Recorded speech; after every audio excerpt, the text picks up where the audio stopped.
નમસ્કાર મિત્રો, સ્વાગત છે તમારું અમારી યુટ્યુબ ચેનલ સિદ્ધેશ્વરી ડિજિટલ. તો મિત્રો, આજે આપણે એક એવા ઇતિહાસ વિશે વાત કરવાના છીએ જે રૂપાલ પલ્લીનો ઇતિહાસ કહેવાય છે, જ્યાં વહે છે ઘીની નદીઓ. તો શું છે રૂપાલ પલ્લીનો ઇતિહાસ? તો ચાલો આજે એના વિશે વાત કરીએ. રાજ્ય ગાંધીનગરમાં આવેલ રૂપાલ ગામે વરદાયીની માતાની પલ્લી નીકળે છે, જ્યાં પલ્લી દરમિયાન રીતસરની ઘીની નદીઓ વહે છે. ગુજરાતમાં પ્રખ્યાત એવી રૂપાલની પલ્લીનો મેળો 11મી ઓક્ટોબર મધરાતે યોજાશે, જેમાં રાજ્યભરમાંથી શ્રદ્ધાળુઓ આવતા હોય છે. તો મિત્રો, ઇતિહાસની આપણે આગળ વાત કરતા પહેલા જો વાત કરીએ તો તમે આવા અનેક ઉજારો ઇતિહાસ જાણવા માંગતા હોય તો અમારા ચેનલને સબસ્ક્રાઇબ કરી બેલ આઇકન જરૂર દબાવો, અને વિડીયો પસંદ આવે તો લાઈક, સબસ્ક્રાઇબ અને શેર કરવાનું ના ભૂલતા. તો શરૂ કરીએ. નવદુર્ગાના 9 સ્વરૂપોનો તહેવાર એટલે નવરાત્રિ.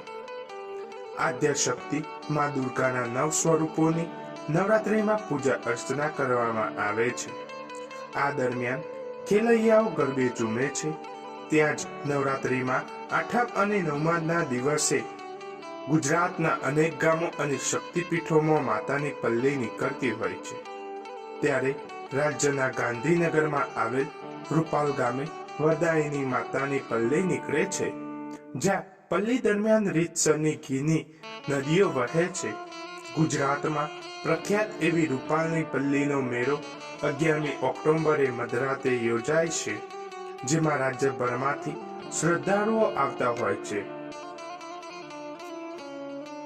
રૂપાલ ઘીની પલ્લી.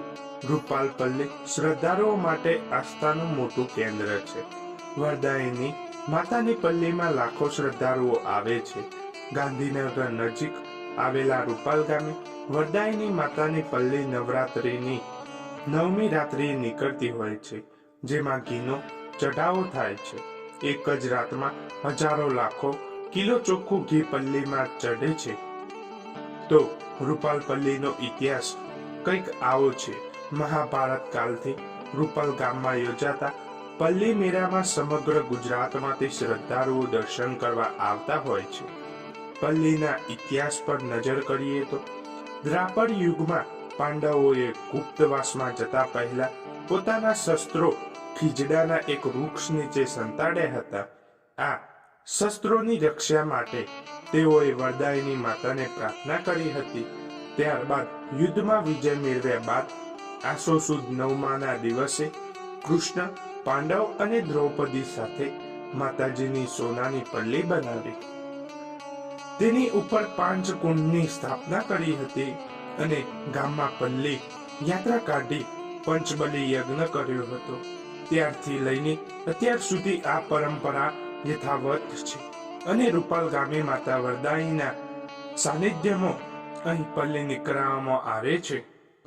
લોકમાન્યતા એવી છે કે વરદાયીની માતાનો પ્રસન્ન કરવા માટે માતાની પલ્લી ઉપર ચોખ્ખું ઘી ધરાવાય છે, જેમાં અંદાજે 4 થી 5 લાખ કિલો ઘીનો અભિષેક કરવામાં આવે છે. દેવીની પલ્લી પાલકીને ઉચકી જતો લાંબો વરઘોડો આ મેળાની વિશિષ્ટતા છે. દર વર્ષે પલ્લીમાં 10 લાખ જેટલા ભાવિકો આવે છે અને માતા સામે પોતાની મનોકામના માગે છે. જે શ્રદ્ધાળુઓની મનોકામના પૂર્ણ થાય છે તે નવરાત્રિના 9મા દિવસે માતાની પલ્લી ઉપર ઘીનો અભિષેક કરે છે. રૂપાલ પલ્લી અને કથા. તમને જણાવી દઈએ કે વરદાયી માતાની પલ્લી સાથે 3 જેટલી દંતકથાઓ જોડાયેલી છે.